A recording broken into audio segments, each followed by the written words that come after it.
You know, sometimes people imagine that slavery was static, that people were just trapped in one place.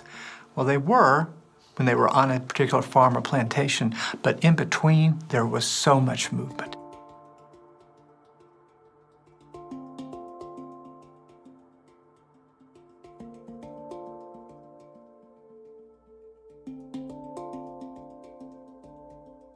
We have a remarkable letter, the only one that I've seen, of a person caught in the middle of this slave trade.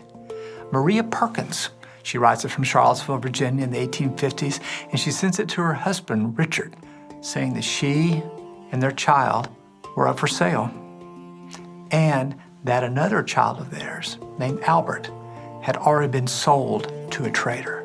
And this letter gives us remarkable insight into an alarmingly, distressingly common scene in the antebellum South. The slave trade moved at widely varying velocities. It was at its peak in the 1830s and then again in the 1850s. The slave trade accelerated when the price for cotton in particular was high, and people who owned slaves, who owned land, who ran plantations would go into debt to buy more enslaved people, thinking that this would be their chance to make a lot of money. So the great paradox, or the tragedy, is the more the South prospered, the more the enslaved people of the South suffered.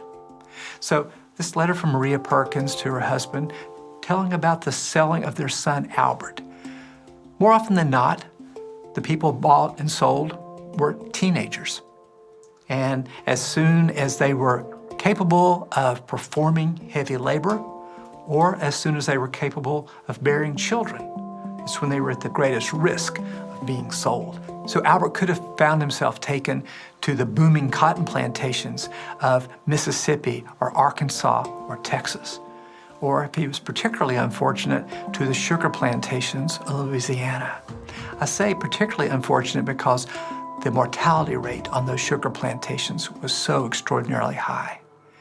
Now, Maria says that she and the other child are for sale too. This is not uncommon.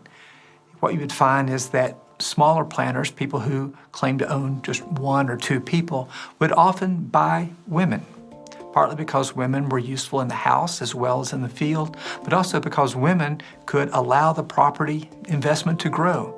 If a young woman had a young child, chances are that she could have another young child, and that would be an even better investment. So what we're seeing is the families are being pulled apart by gender, that young men like Albert are being sent to Louisiana, where as many as 90% of the people they bought were males, whereas the majority of the farms and plantations in the South that were smaller were more likely to buy women. So not only did you have the slave trade separating old from young, children from parents, but you also found the slave trade separating men from women, husbands from wives. The other thing the letter tells us, in a heartbreaking way, is that even though they have no control over their futures, she ends the letter by saying, "I am and will always be your kind wife, Maria." And that's the only moment that they appear in history. We don't know what happens to any of them. But what we do know is what happened to them happened to 1 million people. There's 1 million people moved from the eastern South to the western South over the antebellum period. If you add up all of the sales sort of locally, it's 2 million. And what this means is if you're a man or a woman, you face different kinds of odds. If you're young or you're old, you face different kinds of odds. If you live in one kind of plantation district growing tobacco or wheat, you're in a different one than one that grows cotton and sugar. So slavery is not a static institution. Sometimes people imagine that slavery was simple, but it was really complicated and very mobile. As a matter of fact, the mobility of enslaved people is one of the defining facts of American slavery.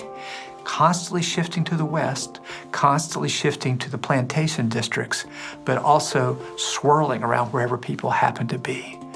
Slavery had one commonality, no matter where it was and what people grew.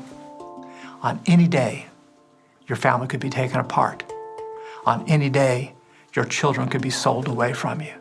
On any day, you could find your mother or your father gone.